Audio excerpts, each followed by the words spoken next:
नमस्कार, यो एभिन्यूज खबरको सङ्केत हो। तपाईँ अहिले एभिन्यूज@2 मा हुनुहुन्छ। म सुसन रामदाम। प्रारम्भमा मूल खबर। राष्ट्रिय सभाबाट केही नेपाल ऐनलाई संशोधन गर्न बनेको विधेयक पारित। विधेयकले मिटर ब्याज पीडितलाई न्याय दिलाउने दायराभित्र ल्याउने काम गर्छ। यो विधेयकले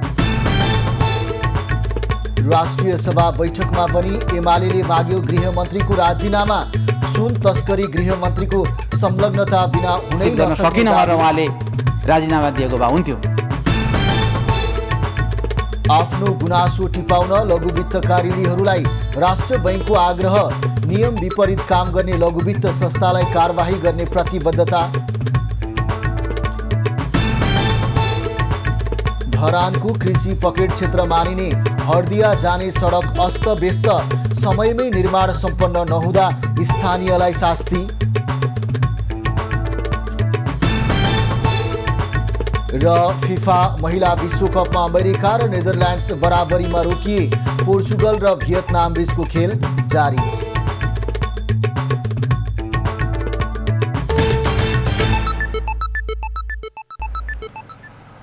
अब खबरको सिलसिला प्रारम्भ गरौँ विधेयक पारित सम्बन्धी प्रसङ्गबाट। मुलुकी संहिता सम्बन्धी केही नेपाल ऐनलाई संशोधन गर्ने विधेयक 2080 राष्ट्रिय सभाबाट सर्वसम्मतिले स्वीकृत भएको छ। प्रतिनिधि सभाबाट भएको संशोधन स्वीकारसहित पुनः पारित गरियोस् भन्ने प्रस्ताव आज राष्ट्रिय सभाले स्वीकृत गरेको हो। राष्ट्रिय सभाको आज बसेको दोस्रो बैठकबाट सो विधेयक सर्वसम्मतिले स्वीकृत गरिएको हो। सम्बन्धी केही नेपाल ऐनलाई संशोधन गर्न बनेको विधेयक 2080 माथि प्रतिनिधि सभाबाट भएको संशोधन उप विचार गरियोस् भन्ने प्रस्ताव सर्वसम्मतिले स्वीकृत भएको घोषणा गर्दछु। यो प्रस्तावको पक्षमा हुने माननीय सदस्यहरूले हुन्छ भन्नुहोला र यसको विपक्षमा हुने माननीय सरकारले अनुचित लेनदेन मिटर ब्याज सम्बन्धी समस्या समाधानका लागि यो विधेयक अघि बढाएको हो। बैठकमा विधेयकबारे धारणा राख्दै कानुन न्याय तथा संसदीय मामिला मन्त्री धनराज गुरुङले पीडकहरूलाई अनुचित लेनदेन गर्ने पीडकलाई कानुनी दायरामा ल्याउने काम गर्न विधेयकले काम गर्ने बताए। हरूलाई फेरि कानुनी दायराभित्र ल्याउने काम गर्छ यो विधेयकले। त्यसो भएको कारणले गर्दाखेरि सारभूत रूपमा सार चाहिँ नफेरेको रूप चाहिँ फेरिएको अवस्था आइपुग्नु पर्दाखेरि म दुखित छु।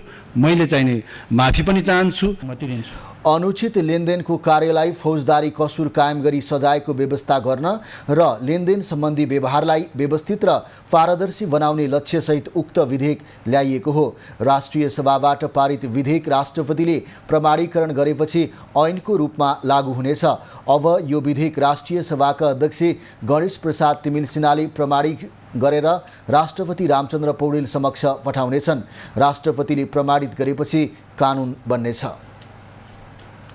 प्रमुख प्रतिपक्षी दल नेकपा एमाले 100 किलो सुन तस्करी उपप्रधान एवं गृहमन्त्री नारायण काजी श्रेष्ठको संलग्नता बिना हुनै नसक्ने भन्दै गृहमन्त्री अनुसन्धानको दायरामा आउनुपर्ने माग राखेको छ। आज बसेको राष्ट्रिय सभाको बैठकमा बोल्दै नेकपा एमाले राष्ट्रिय सभाका दलका नेता देवेन्द्र दाहालले गृहमन्त्रीले नैतिकताका आधारमा राजीनामा दिने कुरा नभएको भन्दै अब गृहमन्त्री पनि अनुसन्धानको घेरामा आउनुपर्ने बताएका हुन्। दलका नेता दाहालले गृहमन्त्री अर्थमन्त्रीलाई जानकारी नभई यति ठुलो परिणाममा सुन तस्करी हुनै नसक्ने बताए। हामीले अब यो नैतिकताको विषय भनेर उठाउन खोजिरहेका छैनौँ। यो त अब 3 गते राजीनामा दिएको भएदेखि त्यो नैतिकताको विषय हुन्थ्यो। किनभने मैले यो सुरक्षालाई व्यवस्थित गर्न सकिनँ भनेर उहाँले राजीनामा दिएको भए हुन्थ्यो। अब त यो विषय त गृहमन्त्री अर्थमन्त्री लगायत विमानस्थलको सुरक्षासँग सम्बन्धित सम्पूर्ण सुरक्षा संयन्त्र र भन्सारमा कार्यरत सम्पूर्ण संयन्त्र अनुसन्धानको घेरामा आएको छ भन्ने मलाई लाग्छ। यो त राष्ट्रिय सभा सदस्य दाहालले सिङ्गो विमानस्थलको सुरक्षा व्यवस्था कस्तो छ त्यसको जवाफ कसले दिने भन्दै प्रश्न समेत गरे। उनले सुरक्षा व्यवस्थामा खटिएका कर्मचारी, भन्सार कर्मचारी र गृहमन्त्री एवं अर्थमन्त्री अनुसन्धानको दायरामा आउनुपर्ने बताए। उनले सुन तस्करी काण्डको जरैदेखि छानबिन गर्न उच्चस्तरीय संसदीय छानबिन समिति बनाउनु पर्ने र समितिमा राष्ट्रिय सभा सदस्यहरू पनि रहनुपर्ने माग गरे। दलका नेता दाहालले सुन तस्करीमा उच्च तहको नेतृत्व सामेल भए पनि अनुसन्धानको दायरामा ल्याउन नसकेको दाहालको भनाइ छ। अर्थमन्त्री डाक्टर प्रकाश शरण महतले त्रिभुवन अन्तर्राष्ट्रिय विमानस्थलबाट हुने अवैध कारोबार र तस्करी नियन्त्रण गर्न सबै सरकारी निकायको समन्वयात्मक भूमिका आवश्यक रहेको बताएका छन्। आज त्रिभुवन अन्तर्राष्ट्रिय विमानस्थल भन्सारको स्थलगत अनुगमनपछि सञ्चारकर्मीसँग कुरा गर्दै उनले सरकारी निकायहरूले समन्वयकारी रूपमा एक अर्कालाई सूचना आदान प्रदान गरी काम गर्नुपर्ने बताएका हुन्।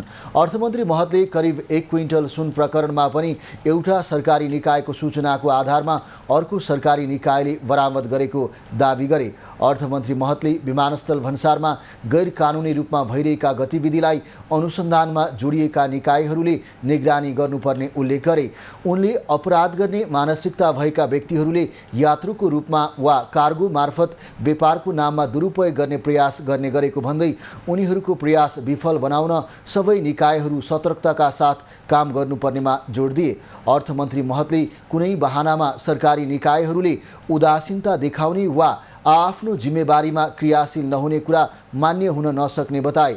सरकारी निकायको सूचनाको आधारमा अर्को सरकारी निकायले काम गर्दा गैर कानुनी गतिविधिलाई न्यूनीकरण गर्न सकिने उनको भनाइ छ। अर्थमन्त्री महतले अपराध गर्ने तस्कर गर्ने मनसाय भएका व्यक्तिहरूले नयाँ प्रविधिको प्रयोग गरिरहेको भन्दै विमानस्थल भन्सारमा जडित प्रविधिलाई समयानुकूल स्तरोन्नति गर्नुपर्ने बताए। प्रविधिलाई स्तरोन्नति गर्नको लागि चाहिने प्रविधि जनशक्ति अर्थ मन्त्रालयले पुरा गर्न सहयोग गर्ने प्रतिबद्धता मन्त्री महतको थियो। त्रिभुवन विमानस्थल भन्सारबाट क्विन्टल सुन कसरी बाहिरियो भन्ने विषयमा अनुसन्धान जारी रहेको जानकारी समेत उनले दिए। त्रिभुवन विमानस्थलबाट तस्करी भएको करिब 100 किलो सुन प्रकरणमा राजस्व अनुसन्धान विभागले 16 खुट्टेमा रहेको रेडी ट्रेड प्रालीको गोदाममा छापा मारेको छ। गोदामबाट राजस्व अनुसन्धान विभागका अधिकारीहरूले ब्रेक प्याड बरामद गरेका छन्। मोटरसाइकल र स्कुटरमा लाग्ने 55 बाकस ब्रेक प्याड बरामद गरिएको बताइएको छ, जसमध्ये प्रारम्भिक परीक्षणमा आधाभन्दा धेरै ब्रेक सूबाट तस्करले सुन झिकिसकेको पाइएको बताइएको छ। साथै सुन तस्करीमा संलग्न रेडी ट्रेडर्स प्रालीले पछिल्लो 2 महिनाभित्र आयात गरेका सबै ब्रेक सूमा सुन नै भएको हुन सक्ने आशंका छ। बुधबार नै सुन प्रकरणमा राजस्वले व्यापारी राकेश कुमार अडुकियाको घरमा पनि छापा मारेको थियो। हुन्डी कारोबारमा समेत संलग्न अडुकियाको कमल पोखरी स्थित घरमा राजस्व अनुसन्धान विभागका अधिकारीहरूले छापा मारेका हुन्।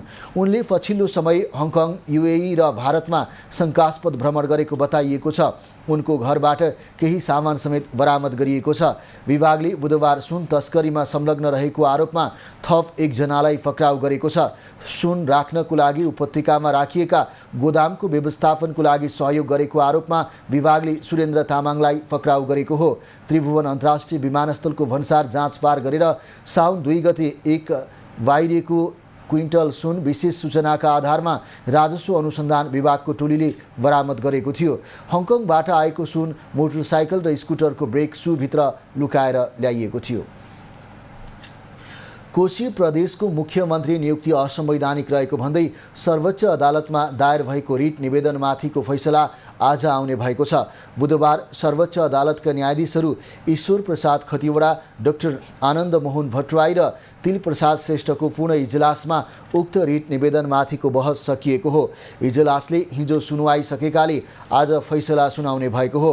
सर्वोच्च अदालतबाट आउने फैसलाले उद्धव थापा नेतृत्वको कोशी प्रदेश सरकारको भविष्य निर्धारण गर्नेछ। उद्धव थापालाई असंवैधानिक रूपमा मुख्यमन्त्री नियुक्त गरिएको भन्दै पूर्व मुख्यमन्त्री तथा एमाले संसदीय दलका नेता हिक्मत कुमार कार्कीका तर्फबाट सर्वोच्च अदालतमा असार 22 गते रिट दर्ता भएको थियो। सरकार गठनमा सभामुख बाबुराम गौतमको समेत हस्ताक्षर प्रयोग गरिएको भन्दै कार्कीले प्रदेश प्रमुख परशुराम खाफुङ, मुख्यमन्त्री थापा र सभामुख गौतमलाई विपक्षी बनाएर रिट निवेदन दिएका हुन्।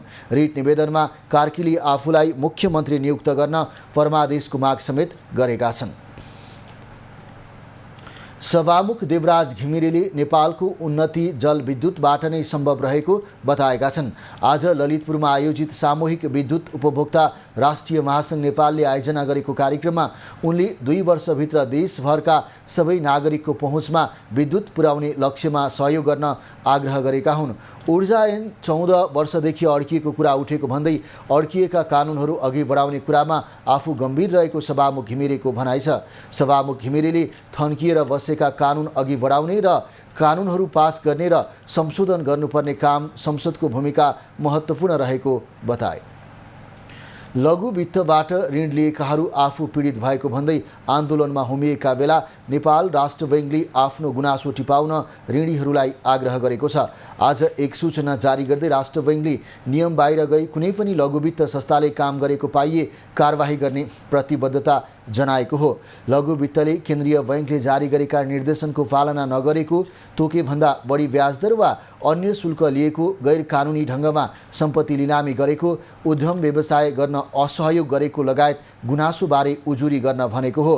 लघु वित्तबाट ऋण लिएकाहरूले केही दिन यता राजधानीमा विरोध प्रदर्शन गर्दै आएका छन्। यसअघि लिएको ऋण मिनाहा गर्नुपर्ने, लघु वित्त संस्था खारेज गर्नुपर्ने जस्ता माग राखेर उनीहरू प्रदर्शनमा उत्रिएका हुन्। बागमती प्रदेशले आजदेखि सार्वजनिक यातायातको भाडा घटाएको छ। गत जेठ 11 मा भाडा समायोजन गरेको प्रदेशले पुनः भाडा दर घटाएको हो। नेपाल आयल निगमले साउन 1 गतेबाट इन्धनको मूल्यमा स्वचालित प्रणालीमा गएसँगै भाडा घटाएको बागमतीको श्रम, रोजगार तथा यातायात मन्त्रालयले जनाएको छ।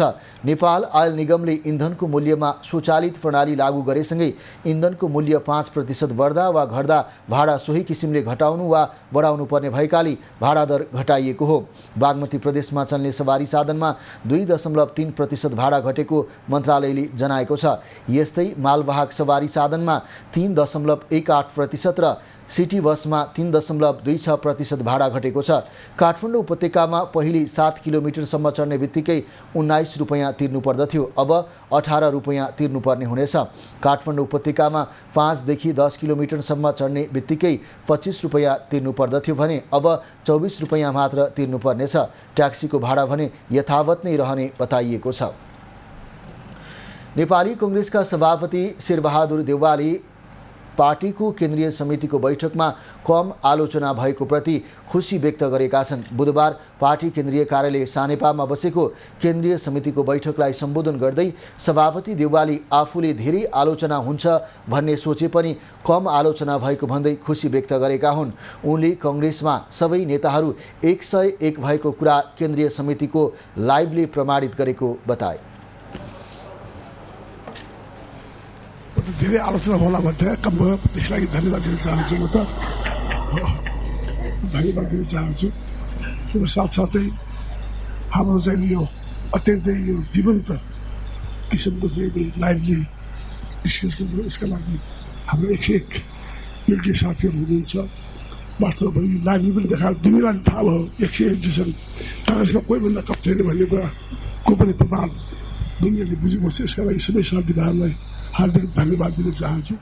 कांग्रेसले आगामी मङ्सिर 13 देखि 15 गतेसम्म पार्टीको महासमिति बैठक काठमाडौँमा बोलाउने निर्णय गरेको छ। कांग्रेसको साङ्गठनिक सुदृढीकरणको लागि यही साउन 20 देखि 30 सम्म आन्तरिक र भदौ 10 देखि 24 गतेसम्म समुदायमा कांग्रेस नामक राष्ट्रव्यापी अभियान सञ्चालन गर्ने निर्णय पनि गरेको छ। बैठकले केन्द्रीय कार्य समितिको अर्को बैठक आगामी असोज 2 गते बोलाउने निर्णय समेत गरेको छ। बैठकले भ्रष्टाचार नियन्त्रण र सुशासनको विषयमा 15 बुँदे प्रस्ताव पारित गर्दै सरकारले को भ्रष्टाचार विरोधी जुनसुकै अभियानमा साथ दिने निर्णय पनि गरेको छ। यस्तै बैठकले सुन तस्करीमा संलग्न भएका व्यक्तिलाई अविलम्ब कारबाही गर्न माग गरेको छ। भुटानी शरणार्थी प्रकरणमा पूर्वपक्षका लागि थुनामा रहेका पूर्व गृहमन्त्री बालकृष्ण खाँडबारे भने बैठक मौन बसेको छ।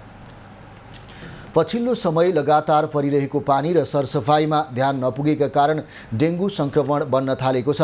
सुनसरी, धरान, धादिङ, दार्चुला र काठमाडौँमा डेङ्गुको प्रभाव बढी देखिएको हो। वर्षा सुरु भएसँगै डेङ्गु संक्रमण बढ्न थालेको छ। इपिडेमियोलोजी तथा रोग नियन्त्रण महाशाखाका अनुसार पछिल्लो समय डेङ्गु संक्रमणको सङ्ख्या बढ्दै गएको हो। हालसम्म देशभर 69 जिल्लामा डेङ्गु संक्रमित भेटिएका छन्। यी जिल्लामा विगत 6 महिना यता झन्डै 4300 को हाराहारीमा संक्रमित भेटिएको तथ्याङ्क छ। महाशाखाको तथ्याङ्क अनुसार विभिन्न 5 जिल्लामा बढी संक्रमण देखिएको छ, जसमध्ये सुनसरी, धरान, धादिङ, दार्चुला र काठमाडौँ बढी प्रभावित जिल्ला रहेको महाशाखाले जनाएको छ। इपिडेमियोलोजी तथा रोग नियन्त्रण महाशाखाले गत वर्षको सिकाइलाई, गत वर्ष पनि हामीले ठुलो प्रकोप बेहोर्यौँ। त्यसको सिकाइलाई आधार मानेर हामी करिब 5-6 महिना अगाडिदेखि असाध्य सक्रिय रूपमा चाहिँ रोकथाम र नियन्त्रणका निम्ति अगाडि बढिरहेका छौँ। लगातार परिरहेको पानीले सरसफाइमा ध्यान नपुगेको कारण पनि रोग फैलिँदै गएको महाशाखाको भनाइ छ।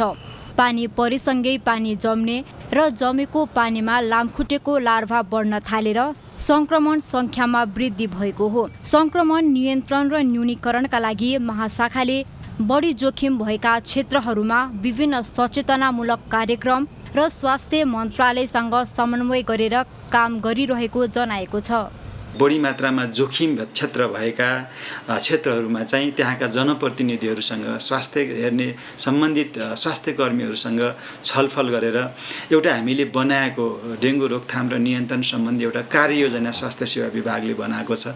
त्यो कार्ययोजना कार्यान्वयनका लागि चाहिँ कसरी गर्ने, कसरी हामी सबैले हातेमालो गर्ने र भनेर उहाँहरूसँग छलफल, सचेतीकरण अथवा अभिमुखीकरण भनौँ अथवा उहाँहरूसँग चाहिँ परामर्श समेतका छलफलहरू गरेका छौँ।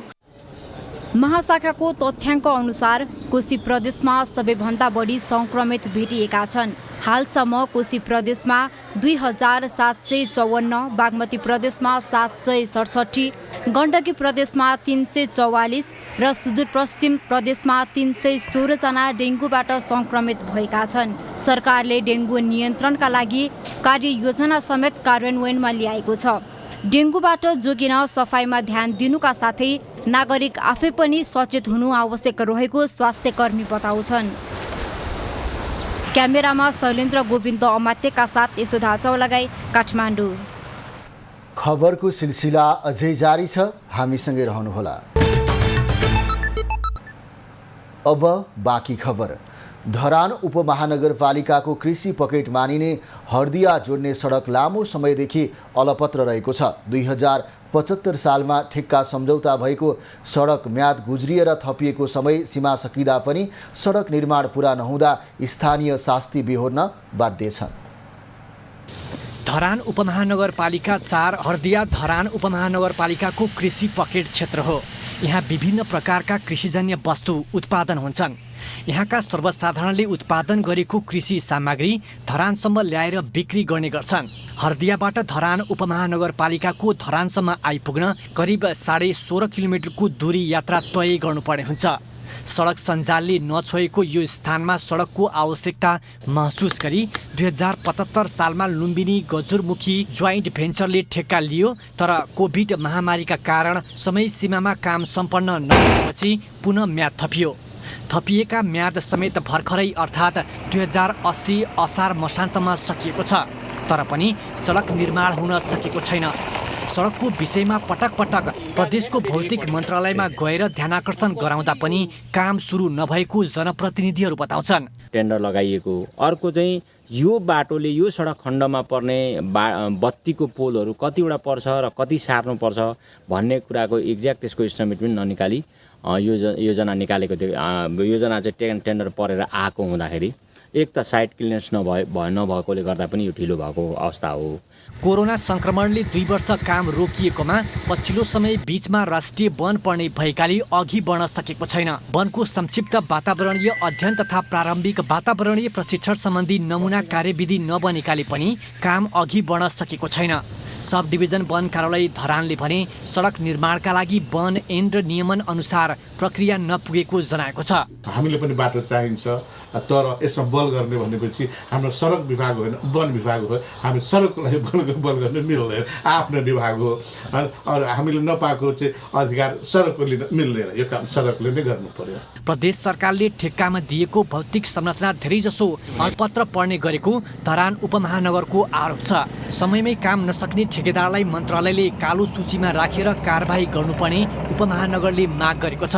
यो प्रदेश सरकारले यो निर्माण कम्पनीलाई, यो निर्माण ठेकेदारलाई चाहिँ ब्ल्याक लिस्टमा लैजानुपर्छ, लाउनुपर्छ। किनभने यस्तो काम गरेर चाहिँ नि विकास निर्माणका कुराहरूलाई अलपत्र पार्ने, जनतालाई दुःख दिने, राज्यलाई चाहिँ नि अब कमजोर आँकेर हेपे जस्तो गर्ने कामलाई चाहिँ नि अब यसलाई निरुत्साहित गर्ने निम्ति यो ब्ल्याक लिस्टमा लाउने वा कार्य प्रक्रियामा गरेर लैजानुपर्छ जस्तो मलाई लाग्छ। कोशी प्रदेशको भौतिक पूर्वाधार विकास मन्त्रालयको जिम्मामा 39 करोडको लागतमा सो ठेक्कामा दिएको थियो।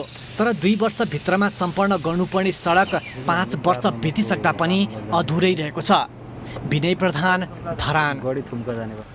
भारतीय सीमा सुरक्षा कर्मीहरूले नेपाल भारत सीमा नाकामा निगरानी बढाएका छन्।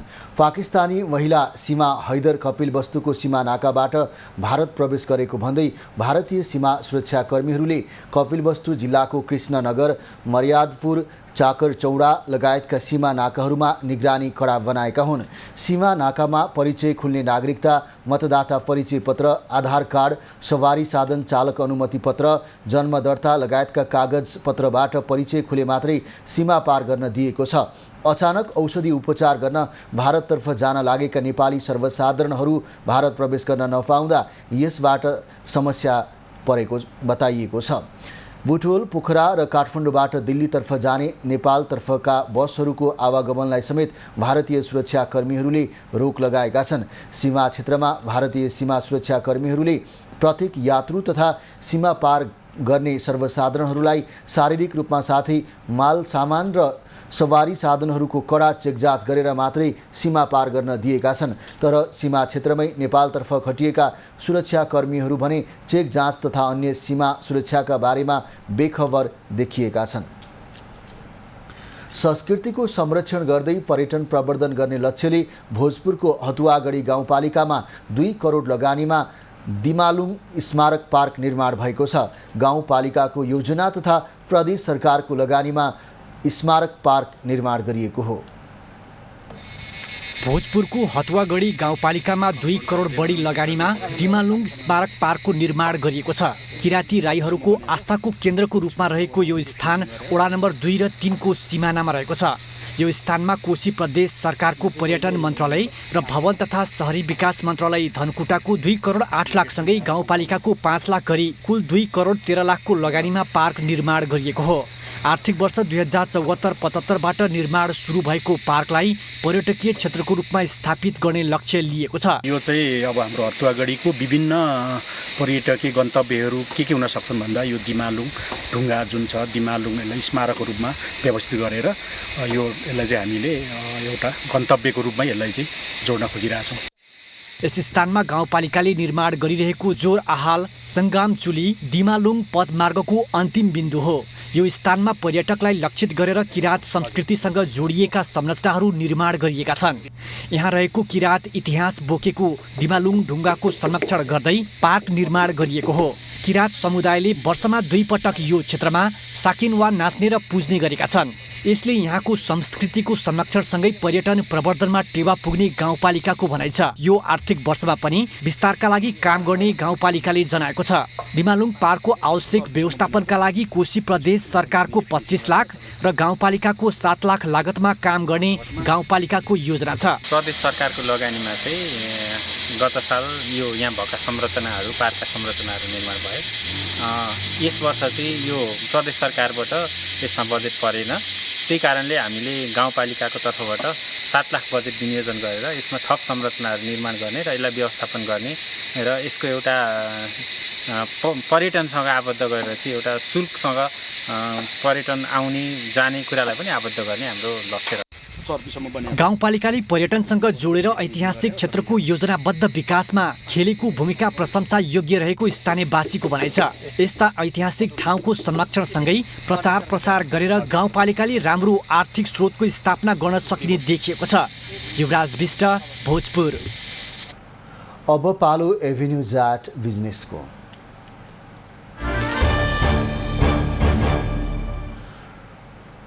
मोरङको रङ्गेलीमा रहेको ओम शान्ति ज्वेलर्सका सञ्चालक स्थानीयको लाखौँ मूल्यको सुन चाँदी र नगद लिएर बेपत्ता भएका छन्। रङ्गेली नगरपालिका 7 स्थित मुख्य बजारमा रहेको ज्वेलर्सका सञ्चालक पवन कुमार सोनी परिवारसहित फरार भएका हुन्। सुन र चाँदी धरौटीमा राख्नुका साथै जग्गा समेत राखेर कारोबार गर्दै आएका स्थानीय सञ्चालक फरार भएपछि समस्यामा परेका छन्।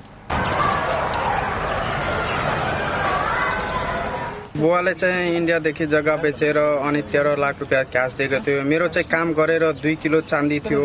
अनि ठुलो दाइको चाहिँ 2 लाख रुपियाँ क्यास दिएको थियो। अनि भाउजूको पनि 1 लाख रुपियाँ जति मैले दिएको थियो।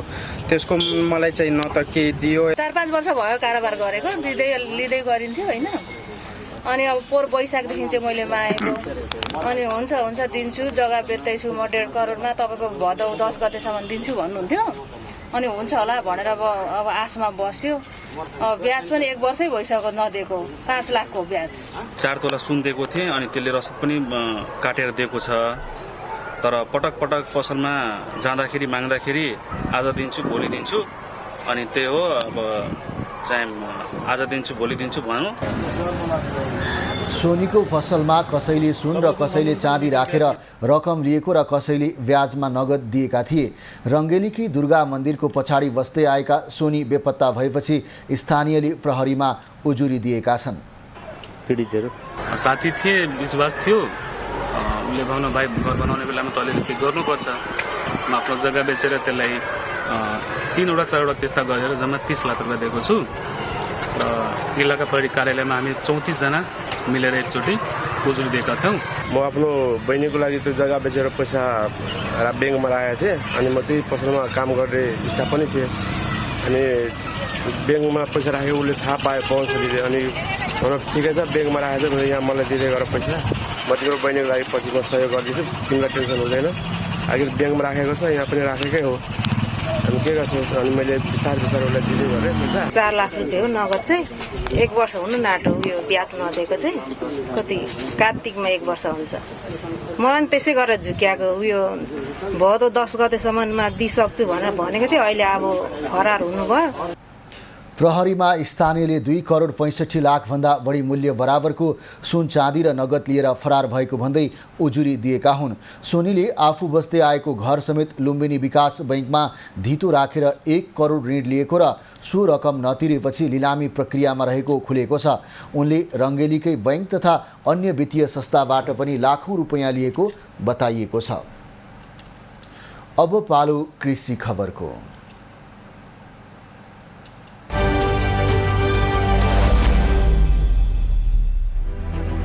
कृषि खबरको साथमा सम्पूर्ण कृषि सेवाको लागि agri Nepal soil to sale. पशु चौपायामा लाग्ने लम्पी स्किन रोग देशभर महामारीको रूपमा फैलिँदा पशुपालक कृषक मारमा परेका छन्। 10 लाखभन्दा बढी पशु चौपाया सङ्क्रमित र 48,000 भन्दा बढी पशु चौपाया मरिसक्दा पनि रोग नियन्त्रणमा आउने कुनै सङ्केत देखिन सकेको छैन। पशु चौपायामा लाग्ने लम्पी स्किन रोग अहिले मुलुकका सबै जिल्लामा महामारीको रूपमा फैलिएको छ। सरकारले समयमै पर्याप्त पहल नगर्दा अहिले संक्रमण तीव्र रूपमा फैलिएको हो। यता सरकारले भने संक्रमण रोकथाममा कुनै कसर बाँकी नराखेको दाबी गरेको छ। संक्रमण रोकथामका लागि स्थानीय तह मार्फत बजेट नै छुट्याएर काम भइरहेको र 10,37,000 भन्दा बढी मात्रा खोप आयात गरेको पशु सेवा विभागको भनाइ छ। साथै कृषि तथा पशुपन्छी बिमा गरेका किसानले लम्पी स्किनबाट क्षति बेहोरेमा 80% सम्म क्षतिपूर्ति पाउने व्यवस्था रहेको विभागले जनाएको छ। अरू खोपहरूभन्दा अलिकति महँगो भएको हुनाले सुरुको समयमा बजारमा सहज रूपमा नपाए पनि रोग फैलिन थालिसकेपछि चाहिँ यो जुन औषधि व्यवसायीहरूले चाहिँ यसको खोपको आपूर्ति गर्नुभएको छ र खोपको सन्दर्भमा चाहिँ सङ्घीय सरकारबाट गएका स्रोत, प्रदेश सरकार र स्थानीय सरकारहरूले यसको स्रोत व्यवस्थापन गरेर खोप कार्य चाहिँ भइरहेको छ। सरकारले संक्रमण रोकथामका लागि कुनै कसर बाँकी नराखेको दाबी गरिरहँदा किसानले भने सामान्य औषधि समेत पाउन सकेका छैनन्। औषधिमा समेत पहुँचवालाकै हालिमुहाली रहेको उनीहरूको गुनासो छ। अलि हुने खाने अलि ठुलो बडाको श्रीमतीलाई चाहिँ ल्याइदिया अनि म बोलाएर म पनि गएपछि उसलाई एक्लै दिनलाई त अप्ठ्यारो भयो नि। औषधि नाम्लेको पनि छ, भिटामिन नि छ, मिनरल पनि छ बाख्रालाई। अनि यो त गाईले खुवाउने औषधि यो मिनरल पनि बाख्रालाई खुवाउन मिल्छ हुन्छ भन्दा यो चाहिँ तपाईँ लानुहोस् त उसले उहाँलाई मात्रै ल्याइदियो उहाँको बुढीले भने भएर फलानाको बुढीलाई मात्रै ल्याइदियो मैले यसरी औषधि आउँछ भने छ कहाँ आउँछ कसरी उहाँलाई मात्र रहेछ नियम होइन त। भेटनरी अफिस राखेपछि अफिस ठाउँमा अफिस खडा हुनु पर्यो कि त नगरपालिकाका कर्मचारीहरू स्थानीय विकासमा गएर बढ्नु पर्यो त्यहाँ फल्लिने हप्ता एकचोटि गएर बस्नु पर्यो होइन भने जस्तो त्यहाँ अफिसमा कार्यालयमा हरमेसा छन् भने यहाँ पनि दरबन्दी अनुसार बस्नु पर्यो। तीव्र रूपमा देशका सबै जिल्लामा फैलिरहेको रोग रोकथामका लागि कृषकहरूले पनि आवश्यक सतर्कता अपनाउनु पर्ने पशु चिकित्सकहरू बताउँछन्। संक्रमण भएका चौपायासँग अन्यलाई सँगै नराख्ने, सरसफाई गरिरहने लगायतका विधि अपनाए केही मात्रामा भए पनि जोखिम कम गर्न सकिने चिकित्सकको भनाइ छ। रोग लागि नै हाल्यो भनेदेखि त्यसलाई चाहिँ अलग्गै राख्ने रोगी पशुलाई चाहिँ अलग्गै राखेर चाहिँ जसले गर्दाखेरि यसमा चाहिँ एकदमै धेरै अत्याधिक मात्रामा ज्वरो आउने, खाना नखाने र जिउभरि चाहिँ यो गाँठागुठी आउने र ज्वरो त्यसले गर्दाखेरि ज्वरो घटाउने औषधिहरू खुवाउने। हालसम्म 77 जिल्लामा 10,54,000 पशु देखिएको छ भने 48,133 पशु चौपाया मरिसकेका छन्। लम्पी स्किनबाट 51 अर्ब 79 करोड 79,25,000 रुपियाँ बराबरको क्षति भइसकेको छ। यही गतिमा लम्पी स्किन फैलने क्रम नरोकिए 25 लाख पशु चौपाया संक्रमित हुने र 1 लाख पशु चौपाया मर्न सक्ने आकलन गरिएको छ। यस्तोमा लम्पी स्किन रोकथामका लागि आवश्यक भ्याक्सिन सहितका औषधिको जोहो गरेर गाउँ-गाउँमा पठाउन सरकारवाला सबै पक्ष गम्भीर भएर लाग्नुपर्ने देखिन्छ। पाल्पाको पूर्व खोला गाउँपालिका 2 जल्फा ढोलीमारामा पहिलो पटक व्यावसायिक किवी खेती सुरु भएको छ। जल्फा ढोलीमाराका किसानले किवी खेती परीक्षणको लागि 3 वर्ष अघि लगाएको किवीले सफलता पाएपछि समूहमै किवी खेती सुरु भएको हो। पूर्व खोला गाउँपालिका र डिभिजन 1 कार्यालयको सल्लाह अनुसार किवीको परीक्षण गरिएको हो। बारीमा पहिला मकै, कोदो, गहुँ रोप्ने गरेका किसानले अहिले समूहमा किवी खेती थालेका हुन्। मकै खेती अनि गहुँ खेती गर्ने गर्थ्यौँ। अहिले पाल्पा जिल्लामै पहिलाचोटि किवी खेती गर्न लागेका छौँ र महिलाहरूले आय आर्जनको लागि केही गर्न सक्छौँ कि भन्ने आशले किवी खेती सुरुवात गरेका छौँ। पहिलो वर्ष पातलो फलेको बोटमा यस वर्ष भने बाक्लो फलेको छ।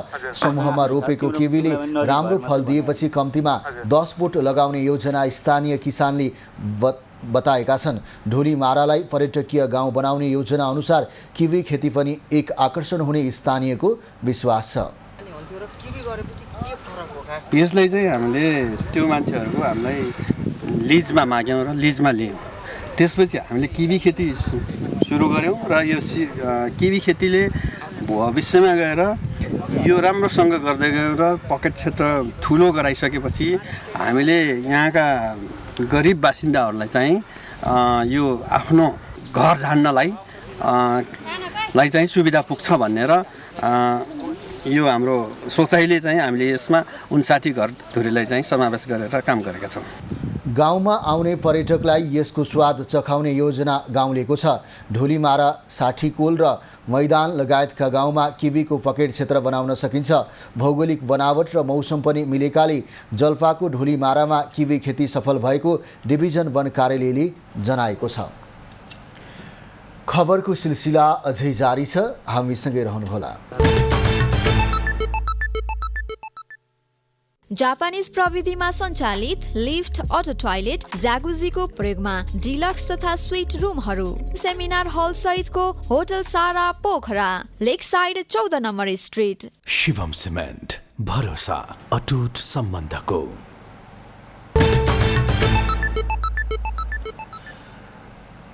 T20 विश्वकप छनौट अन्तर्गत एसिया क्षेत्र छनौट प्रतियोगिता आगामी कार्तिकमा आयोजना हुने भएको छ। नेपालमा हुने तय भएको खेल आगामी अक्टोबर 30 अर्थात् कार्तिक 13बाट सुरु हुने अन्तर्राष्ट्रिय क्रिकेट परिषद ICCले जानकारी दिएको छ। नेपाल क्रिकेट संख्यानका अनुसार प्रतियोगिताका खेलहरू टियु क्रिकेट मैदान र मूलपानी क्रिकेट मैदानमा हुनेछ। प्रतियोगिता नोभेम्बर 9 अर्थात् कार्तिक 23 गतेसम्म चल्नेछ। अमेरिका र वेस्ट इन्डिजले सन् 2024 को जुनमा आयोजना गर्ने प्रतियोगिताको लागि एसिया क्षेत्रको छनौट चरणको खेल गर्ने जिम्मा ICCले नेपाललाई दिएको छ। एसियाको छनौटमा नेपालसहित 8 राष्ट्रको सहभागिता रहनेछ। प्रतियोगितामा नेपालसहित UAE, ओमान, हङकङ, बहराइन र सिङ्गापुरले प्रतिस्पर्धा गर्दैछन्। बाँकी 2 राष्ट्र छनौट चरण पार गरेर आउनेछन्। सहभागी 8 टोलीलाई 2 समूहमा विभाजन गरिनेछ। हरेक समूहको शीर्ष 2 टोली सेमिफाइनल पुग्नेछ। फाइनल पुग्ने टोलीले अर्को वर्ष अमेरिका र वेस्ट इन्डिजमा आयोजना हुने विश्वकपमा स्थान बनाउनेछन्। सन् 2026 को विश्वकप छनौट र 2027 को AFC एसियन कप छनौटको पहिलो चरणमा नेपालले लाओससँग खेल्ने भएको छ। मलेसियाको क्वालालम्पुरमा आज भएको ड्र अनुसार नेपालले लाओसलाई प्रतिद्वन्द्वीको रूपमा पाएको हो। नेपालले होम एन्ड अवे गरी 2बाट खेल लाओससँग खेल्नेछ। पहिलो लेगको खेल अक्टोबर 12 र दोस्रो लेग अक्टोबर 17 हुनेछ। अक्टोबरमा हुने 2 लेगको छनौटपछि नेपालको भविष्यको टुङ्गो लाग्नेछ। दोस्रो चरणको लागि शीर्ष 26 टोलीले स्थान पक्का गरिसकेका छन्। यस चरणमा प्लेअफ पार गर्ने 10 टोलीसहित कुल 36 टोलीलाई 4-4 टोलीको 9 समूहमा विभाजन गरिनेछ। सबै समूहको विजेता र उपविजेताले एएफसी एसियन कप 2027 को लागि स्थान पक्का गर्दै विश्वकप छनौटको तेस्रो चरणमा खेल्नेछन्। प्रारम्भिक प्लेअफमा सहभागी टोलीलाई 2 पटकमा विभाजन गरिएको थियो। पट 27 देखि 36 स्थानको टोली छ भने पट 2 मा 37 देखि 46 स्थानमा टोली हुनेछन्। पट 1 का टोलीले पट 2 को टोलीको सामना गर्दैछन्। 19औं एसियाली खेलकुदमा पदक जित्न सक्ने खेलको सूचीको पहिलो प्राथमिकतामा रहेको नेपाली बक्सिङले विशेष प्रशिक्षण सुरु गर्ने भएको छ। 19औं एसियाली खेलकुदको तयारीको लागि नेपाली बक्सिङ टोलीले भारतमा प्रशिक्षण गर्ने भएको हो। विशेष प्रशिक्षणमा जाने टोलीको विदाई गर्दै राखेफ सदस्य सचिव टङ्कलाल घिसिङले एसियाली खेलकुदमा नेपाली बक्सिङको गर्विलो इतिहासलाई फर्काउनको लागि परिषदले काम गरिरहेको बताए। हाम्रो विगतको गर्विलो इतिहासलाई साँच्चीकै फेरि हामीले 19औं एसियाली खेलकुद जो चाइनामा हुन गइराखेको छ, चाइनामै भएको योभन्दा अघिल्लो एसियाली खेलकुदको संस्करणमा बक्सिङले नै उपलब्धि हासिल गरेको थियो। र मैले पटक पटक भन्ने गरेको छु सबलाई कि तयारीमा अझ ठोस प्रभावकारी ल्याउनुहोस्। अन्तर्राष्ट्रिय प्रशिक्षक भित्राउने कुरा होस् वा अन्तर्राष्ट्रिय अनुभव प्रतियोगिताका लागि पठाउने कुरा होस्, यी सबै कुरामा तपाईँहरू फुल स्विङमा जानुहोस्। परिषद पूर्ण रूपले तपाईँलाई सघाउन तयार छ। प्रशिक्षण जुलाई 27 देखि अगस्त 27 सम्म भारतको पन्जाबमा हुनेछ। पन्जाब इन्स्टिच्युट अफ स्पोर्ट्स पटियालाको टोलीसँग प्रशिक्षणका साथै मैत्रीपूर्ण खेल पनि खेल्ने योजना छ। सेप्टेम्बर 24 देखि एसियाडमा बक्सिङको प्रतिस्पर्धा हुनेछ, जहाँ नेपालका 7 पुरुष बक्सर र 6 महिला खेलाडीले चुनौती प्रस्तुत गर्दैछन्। पुरुषमा रविन थापा, बुद्ध लामा, भूपेन्द्र थापा, दिपेश लामा, दीपक श्रेष्ठ, रविन नेपाल र आशिष दुवाडी छन्। महिलातर्फ सुषमा तामाङ, मिनु गुरुङ, चन्द्रकला थापा, सङ्गीता सुनार, विनिता थापा मगर र सरस्वती राणाले चुनौती प्रस्तुत गर्नेछन्। सन् 2010 मा चीनकै गोझाउनमा भएको 16औं एसियाली खेलकुदमा नेपालले बक्सिङमा पदक जितेको थियो। हाल नेपाली टोलीको प्रशिक्षणमा रहेका दीपक महर्जनले कांस्य पदक जितेका थिए। पछिल्लो समय डेङ्गु सङ्क्रमितको सङ्ख्या बढ्दै गएको छ। स्वास्थ्य सेवा विभाग अन्तर्गतको एपिडेमियोलोजी तथा रोग नियन्त्रण महाशाखाका अनुसार पछिल्लो 4 दिनमा 330 जना डेङ्गु सङ्क्रमित थपिएका छन्। यो सँगै 70 जिल्लाका 4619 जनामा डेङ्गु पुष्टि भएको छ। कोशी प्रदेशमा सबैभन्दा बढी डेङ्गु पुष्टि भएको छ। पाँचथरको फिलिम नगरपालिका 2 मा 2 दिन अघि भएको सवारी दुर्घटनामा परेकी ताप्लेजुङ मिकवा खोला 5 की पापुङकी इसेटीमा शेर्पाको मृत्यु भएको छ। उनको आज बिहान झापा स्थित बीएनसी अस्पतालमा मृत्यु भएको हो। यो सँगै सो दुर्घटनामा ज्यान गुमाउने यात्रुको सङ्ख्या 3 पुगेको छ।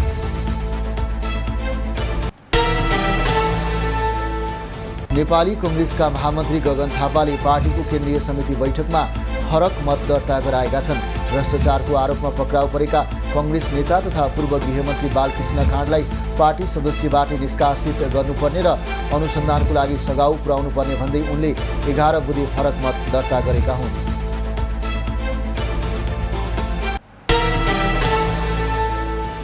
शिक्षक सेवा आयोगले निम्न माध्यमिक तहको अध्यापन अनुमति पत्र लाइसेन्सको विज्ञापन खुलाएको छ। कक्षा 12 उत्तीर्ण गरेका नेपाली नागरिकले भदौ 11 गतेसम्म तोकिएको दस्तुर तिरेर दरखास्त दिन सकिने आयोगले जनाएको छ।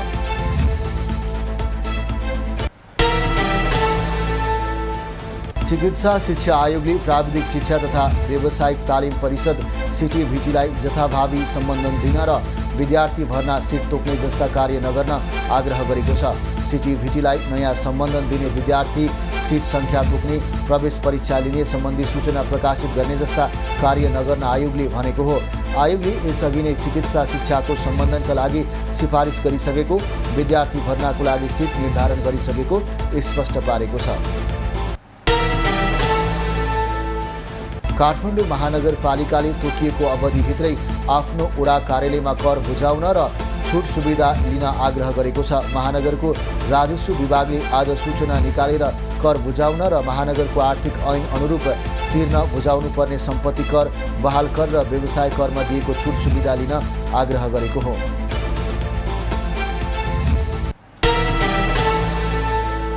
त्रिभुवन विश्वविद्यालयले परीक्षामा प्रश्नपत्र फरक परेको सम्बन्धमा छानबिन गर्ने भएको छ।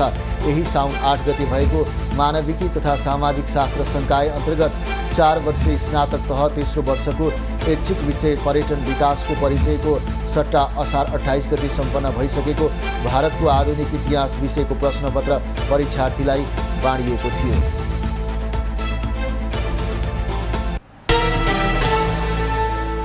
डेङ्गु संक्रमणबाट धरान उपमहानगरपालिकामा 7 जनाको मृत्यु भएको छ। मृत्यु हुनेमा 4 जना महिला र 3 पुरुष रहेको धरान उपमहानगरपालिकाका स्वास्थ्य महाशाखाले पुष्टि गरेको छ। संक्रमणले महामारीको रूप लिएपछि बीपी कोइराला स्वास्थ्य विज्ञान प्रतिष्ठान धरानले छुट्टै डेङ्गु अस्पताल सञ्चालनमा ल्याउन उपचार गरिरहेको छ।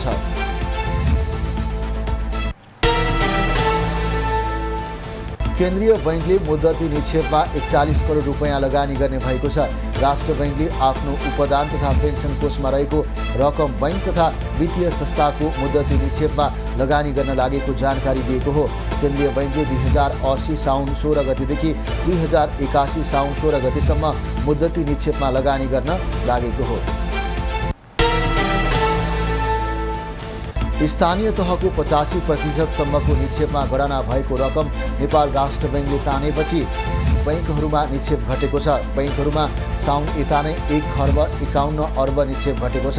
बैंकर्सहरूले सबै स्थानीय तहमा बैंकको शाखा अनिवार्य गर्न लगाइएकाले गणना गर्न पाउनुपर्ने माग राष्ट्र बैंकसँग राखेका छन्।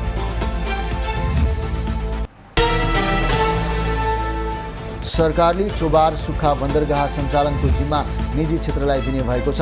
बन्दरगाह सञ्चालनको जिम्मा पाएको इन्टरमोडल यातायात विकास समितिले 5 वर्षको लागि बन्दरगाह सञ्चालनको जिम्मा निजी क्षेत्रलाई दिन लागेको हो। समितिले सोमबार 45 दिनको समय राखेर अन्तर्राष्ट्रिय बोलपत्र आह्वान गरेको छ।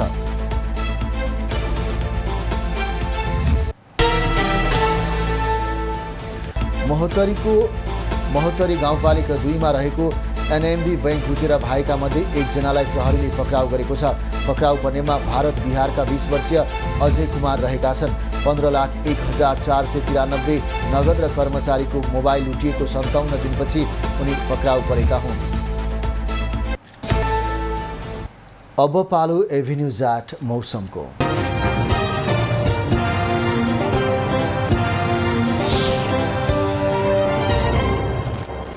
हाल देशभर आंशिकदेखि सामान्य बदली रही कोशी, बागमती, गण्डकी, लुम्बिनी, कर्णाली र सुदूरपश्चिम प्रदेशका थोरै स्थानहरूमा हल्का वर्षा भइरहेको छ। अपराह्न देशभर आंशिकदेखि सामान्य बदली रहनेछ। देशका पहाडी भूभागका केही स्थानहरूमा तथा बाँकी भूभागका थोरै स्थानहरूमा मेघ गर्जन, चट्याङसहित हल्कादेखि मध्यम वर्षाको सम्भावना रहेको जल तथा मौसम पूर्वानुमान महाशाखाले जनाएको छ। आज काठमाडौँ उपत्यकाको अधिकतम तापक्रम 29 डिग्री सेल्सियस र न्यूनतम तापक्रम 21 डिग्री सेल्सियस रहने अनुमान गरिएको छ। आज सूर्योदय बिहान 5 बजेर 24 मिनटमा भयो भने सूर्यास्त 6 बजेर 56 मिनटमा हुनेछ। आज देशभरको मौसम कस्तो रहला त हेरौँ देशका विभिन्न स्थानको अनुमानित मौसमी अवस्था।